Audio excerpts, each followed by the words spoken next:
Hey guys, my voice is really out of it at the moment, so I apologize in advance. But I've been seeing these questions pop up a lot, so I thought I would do this little video on some cross-pathing tips that you might not be aware of. And so what this basically is just when you're going down one path in your monkey and you're trying to pick your second one, some things which might not be so obvious or aren't really told to you in the description, just little things like that. And so we'll go through these just through the upgrades list in the order of the monkeys. This one's less of a cross-pathing tip and more just something that people aren't really so aware of because it didn't happen in BT5, and that is just the Super Monkey fan club. And so the thing worth noting about the Super Monkey fan club is that the transformed monkeys you get, the transformed club members, keep their cross-pathing bonuses. And so you cannot transform spiker bolts or crossbows, but you can transform anything in the first two tiers and anything up to tier 4 in the actual Super Monkey fan club path itself. So a Super Monkey fan club can convert another Super Monkey fan club or triple shot, or any of these, or any base monkey.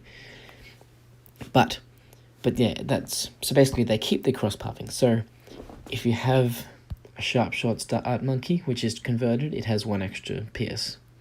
If you have razor shots, it has 2 extra pierce. If you have the quick shots or the very quick shots, then you keep the very quick shots. If you have the triple shots, you don't keep the triple shots, but the triple shots upgrade itself allows you to attack slightly faster and you keep that speed bonus. Same with Super Monkey Fan Club. You don't keep your triple shots or anything, but the Super Monkey Fan Club itself attacks faster than a regular triple shot dart monkey, and you keep that bonus speed. So as a 0-4 dart monkey which is converted into your Super Monkey Fan Club will attack faster than a 0-3 or a 0-2 or any other one. It's going to be really fast. And likewise, if you convert a 0-0-1, you keep your extra range. If you convert a 0-0-2, you keep your camera detection. That one's pretty simple. This one is more obvious, and it's just the Glaive Lord. So you've built your Glaive Lord, you've got your awesome rotating glaives, which just spin around you. These can't be buffed, unfortunately. If you purchase your faster throwing, your faster rings, your long range rings, or your red hot rings, they will benefit the regular glaive that your Glaive Lord throws, but they will not benefit the tier 5 rotating glaives. And likewise, looking at the Moab Press, this will not benefit from your faster throwing or your faster rings or your improved or your glaives. This doesn't. The base attack, the base Kylie does, because it is on a separate timer to the Moab Press. These are both fired independently. But your Moab Press attack will not benefit. So if you only got him sitting off to the side, chucking his Moab Press in, it doesn't matter. Don't bother cross-pathing. But you still do get the benefit from the Kylie, so if you've got him in a good position, it's still worthwhile. So this one is one of the least obvious, which no one really notices until they're told, and that is the Ring of Fire and the Inferno Ring. Why would I ever give these more attacks? That doesn't do anything. Well, actually it does. The Ring of Fire has 60 pierce, and I believe the Inferno Ring does too. But if you give more attacks, this gives 10 extra pierce on top of that. And if you give even more attacks, that gives 10 extra pierce on top of that. So you've now gone from 60 up to 80 pierce, which does make a difference. So it is worth getting. It is debatable whether long range and super range is better or not, but depending on your position, both of these are very viable cross paths. Okay, the Glue Gunner. So we're specifically looking at the super glue. And the interesting thing about super glue is that it is as powerful as a corrosive glue gunner by default. You don't need to get this upgrade. Yeah, it just does it at base. So why would I actually cross paths with this then? Well, if you do cross paths with corrosive glue, then you deal damage faster. Simple as that. So super glue deals damage by default, and if you add this corrosive glue, then you get a doubly corrosive glue. Not quite Bloom Dissolver, but still, I guess, better than nothing. Now, the monkey sub is probably the worst when it comes to cross-pathing, simply in this one upgrade here. Once you purchase Submergent Support, you get the option to submerge your sub, which makes it go underwater, and stop attacking. And what that stop attacking means is you will no longer benefit from your cross-pathing at all.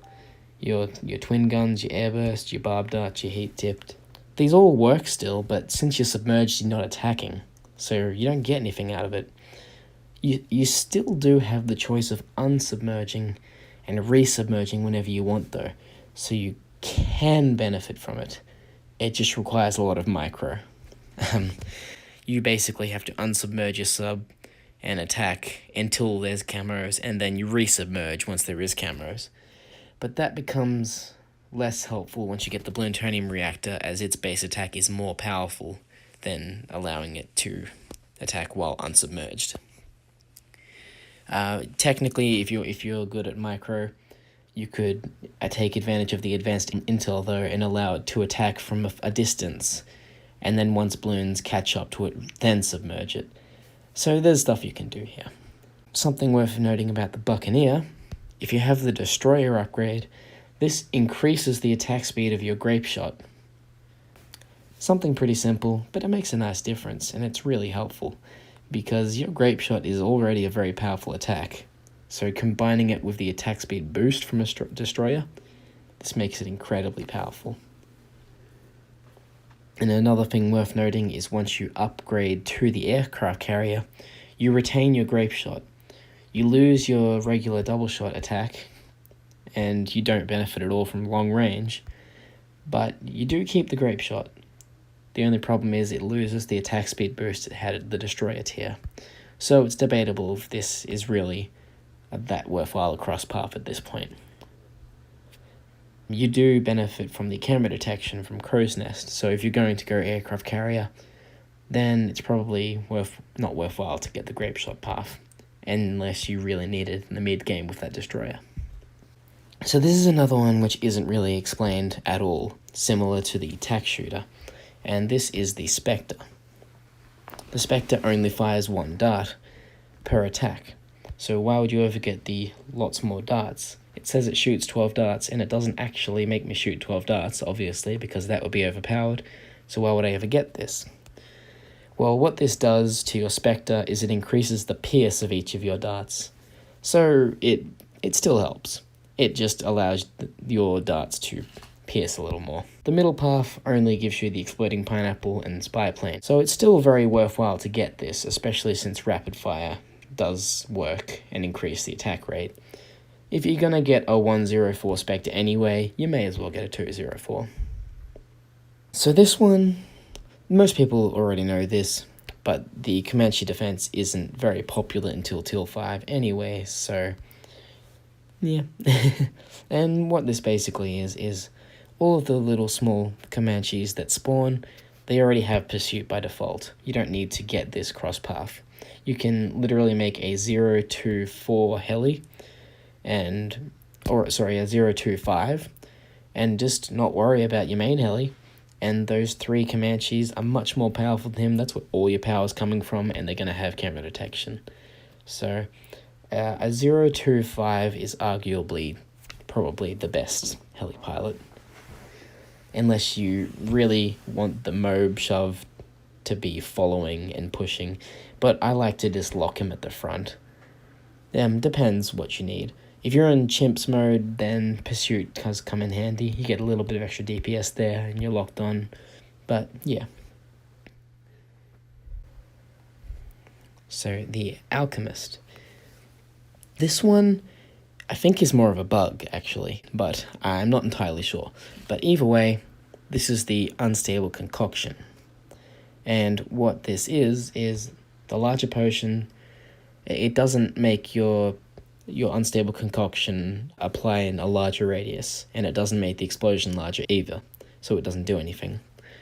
And the Faster Throwing, which does work on Berserker Brew and Stronger Stimulant, does not work on the Unstable Concoction.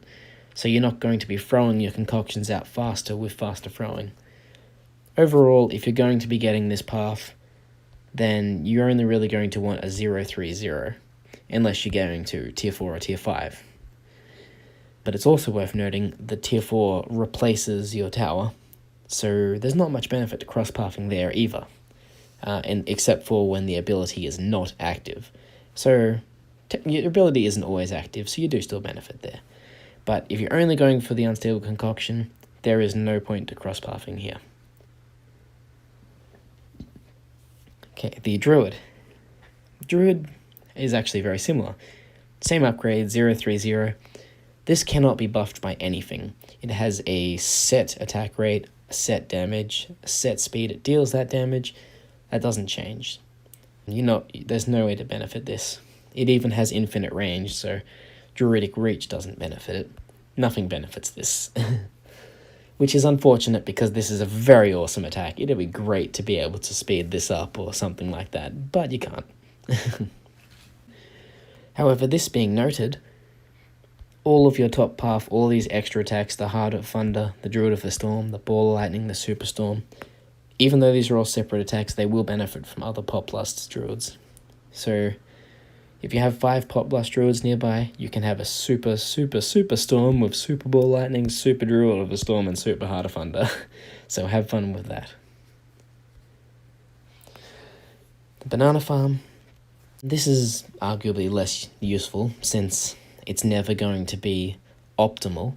But for people who forget to collect from their banks a lot, the 0-3-2 bank will automatically collect itself.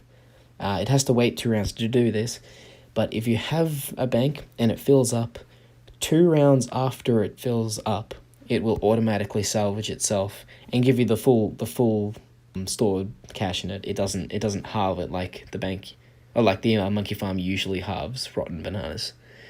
It will simply wait until it's full, and then it will wait 2 rounds, and if you didn't collect the cash from it, it will just collect itself. And this is the last one for my list, and this is the Perma Spike. The biggest tax upgrade in the first path for Perma Spike, this usually adds 5 tax to your attack pile, doubling it. The Perma Spike pile is a lot larger than any normal pile, so 5 tax does not add very much to it. However, the biggest tax upgrade actually gives 10 extra to Perma Spike, unlike anything else, where it will only give 5. This is still less DPS than getting faster and even faster production, but it is a nice boost for people that just want to get white-hot spikes so their Perma Spike can deal with DDTs without needing an MIB or an Alchemist nearby. And that is my list.